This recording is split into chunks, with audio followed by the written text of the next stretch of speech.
기억이 신의 선물이라면 망각은 신의 축복이라고 하죠. 아무리 힘들고 끔찍한 일이라도 시간이 지나면 서서히 잊혀져 간다고들 합니다. 하지만 이 말도요, 누구에게나 허락된 건 아닙니다. 특히 느닷없이 가족을 잃는 유족들에겐 더더욱 그렇습니다. 눈물만 나고 이불 속에서 눈물만 흐르는 것이 귀신이 돼서라도 얼굴을 찾아야 되는데 그러지도 못하고 하니까 찾아올 때까지 살아야지. 시간이 흘러도 안 되고 이사를 안 가고 있어요. 올 때까지 살고 있어야지.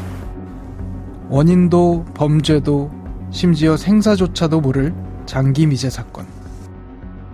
유가족들이 바라는 건 그날의 진실, 그리고 무엇보다 잊혀지지 않는 것입니다.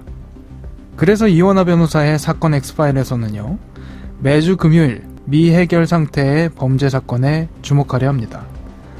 포기하지 않으면 실패는 없다고들 하죠. 많은 시간이 지났지만 우리가 잊지 말아야 할 장기 미제 사건들, 여러분도 함께 기억해 주시기 바랍니다.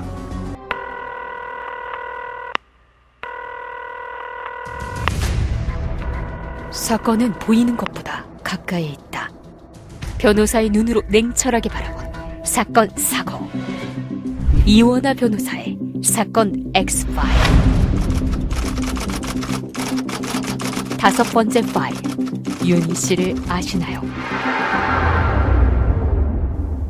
안녕하세요. 이원하 변호사의 사건 X파일 진행을 맡은 이원하입니다. 오늘도 정태근 변호사와 함께합니다. 변호사님 어서 오세요. 안녕하세요. 정태근 변호사입니다. 네, 변호사님. 장기 미제 사건을 구분하는 정확한 기준이 있나요? 우선 미제 사건은 수사가 시작되었음에도 불구하고 아직 처분이 내려지지 않은 사건을 의미하는데요. 이 중에서도 장기 미제라고 할 수 있는 사건들은 처분이 나지 않아서 수사 중으로는 되어 있지만 증거 부족 등의 이유로 적극적인 수사 진행이 되고 있지 않아서 사실상 중단되어 있는 사건들을 말합니다. 하루아침에 가족을 잃는, 심지어 누가 왜 그랬는지도 모른 채로 몇십 년을 살아야 한다면 너무 끔찍하고 비극적인 일 아니겠습니까? 맞습니다. 실제로도 범행이 해외에서 이루어진 사례라든지 중요한 참고인이 조사에 협조하지 않거나 행방불명인 사례들도 많이 있고요. 이 경우에는 강제 수사에 어려움이 생기게 됩니다. 그래도 최근에는 수사기법이 좋아지면서 수십 년간 미제로 남았던 사건들이 해결되는 케이스도 꽤 있었잖아요. 2021년도에 해결된 사건이었죠. 대전국민은행 강도살인 사건 다들 들어보셨을 겁니다. 이 당시에 용의자로 잡혔던 3명은 경찰 고문에 의한 자백이었다는 취지로 풀려나고 사건이 미궁에 빠졌는데요. 장기 미제 사건의 문제는 공소시효가 만료되는 경우에 더 이상 진행이 어렵다는 점이었는데 2015년 7월 이른바 태안이법이었죠. 살인죄의 공소시효를 폐지하는 법안이 통과됐고 경찰에서는 수사를 이어갈 수 있었습니다. 결정적으로 2001년 당시 과학수사기술로는 검출이 안 됐던 DNA를 범행 현장에서 발견된 손수건 등에서 수집할 수가 있었고요. 이를 통해서 진범을 특정할 수 있었던 거죠. DNA를 통한 미제 사건 해결 사례는 더 있는데요. 가장 대표적인 것이 사실 화성 연쇄살인 사건입니다. 살인의 추억, 영화로도 유명하고 현재는 진범인 이춘재의 신상이 공개되기도 했는데요. 이 이춘재 씨는 이미 94년도에 처제 살인으로 무기징역을 선고받고 복역 중이었는데 경찰에서 5차, 7차, 9차 사건의 DNA와 8차 사건의 DNA가 일치한다는 걸 확인했고 이를 근거로 2020년 11월에 있었던 8차 사건의 재심 공판에서 본인이 진범이 맞다는 진술을 했던 겁니다. 오늘 사건 엑스파일에서 첫 번째로 다뤄볼 미제 사건은 전북대 이윤희 실종 사건입니다. 2006년, 그러니까 지금으로부터 18년 전에 발생한 사건이죠? 맞습니다. 전주소재대학의 수의학과에 재학 중이었던 이윤희 학생이 실종되었던 사건입니다. 당시 실종 사건으로 접수돼서 대대적인 수색 작업까지 이루어졌지만 결국에는 발견되지 않았죠. 당시 윤희 씨 방에 컴퓨터에 성추행, 112 같은 단어를 검색했다는 기록이 남아 있었다면서요. 실종 당일 윤희 씨가 마지막으로 컴퓨터를 사용한 기록이 있는데요. 새벽 2시 59분경 성추행이나 112 같은 단어들을 약 3분간 검색했던 것인데요. 4시 21분경 컴퓨터를 종료할 때까지 컴퓨터는 켜져 있었고 누군가는 방에서 컴퓨터를 잠시 사용하다가 종료 버튼까지 누른 것으로 보인다는 거였죠. 저도 이 사건 들여다봤는데 정말 안타까운 것이 당시 실종된 여대생의 방을 친구들이 곧바로 청소하고 용의자도 좀 더 폭넓게 보지 못했다 이런 생각이 들더라고요. 처음부터 수사기관에서는 실종 사건으로 봤기 때문에 더욱이 성인이니까 단순 가출일 수도 있다고 오판을 했던 것 같고요. 범죄 현장이라는 생각을 하지 않았던 걸로 보입니다.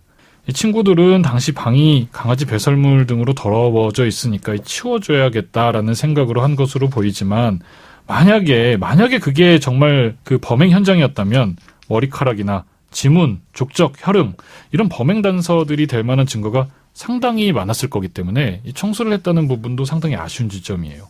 친구들은 너무 어지럽혀져 있는 방을 보면서 가족이 놀랄까봐 청소를 했다고 하고 경찰이 청소를 하지 말라든가 현장을 보존하라든가 이런 이야기가 전혀 없었다는 겁니다. 당시 유력한 용의자로 사건 발생 이래 윤희 씨를 집에 데려다준 남학생을 특정해서 강도 높은 수사를 진행을 했는데 담당 형사는 너무 이 남학생에게 비중을 두고 수사한 게 안타깝다라고 밝히기도 했는데요. 당시 윤희 씨가 실종된 지 이틀 뒤인 수의학과에서 약 110kg에 달하는 동물 사체 폐기물이 버려졌는데 이 부분에 대해서는 수사가 전혀 이루어지지 않았고요. 윤희 씨 빌라 근처에 살던 한 여대생은 자신이 몰래 따라온 남성이 있었다고 112에 신고도 했었다고 하는데 이 부분에 대한 조사도 당시에 이루어지지 않은 점이 너무 아쉬운 부분입니다.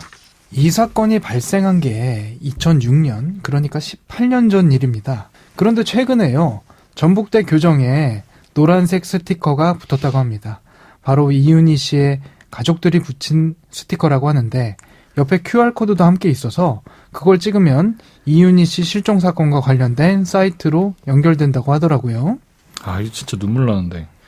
아버지 연세가요 87이세요.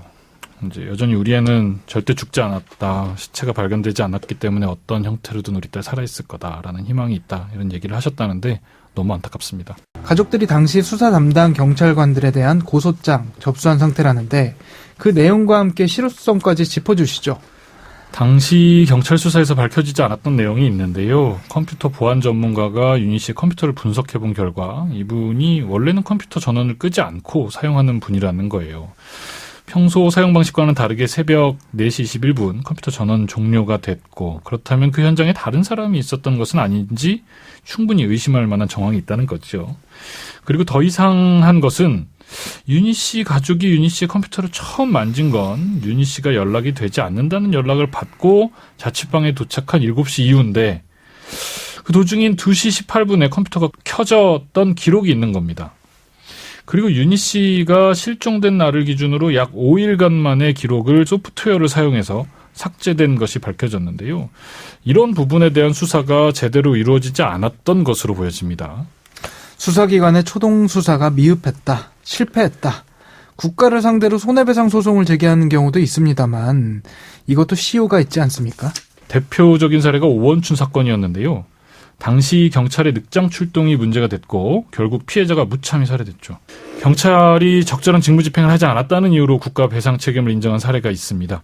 손해나 어떤 가해자를 안 날로부터 3년, 손해가 발생한 날로부터 5년 이내에 제기해야 하는데 다만 삼총교육대 사건과 같이 중대한 인권 침해 사건에 대해서는 소멸시효를 적용하는 것이 헌법에 어긋난다라는 헌법재판소 결정도 있습니다. 만약 변호사님께서 해당 사건을 맡으신다면 어떤 부분에 특히 주목할 것 같으세요?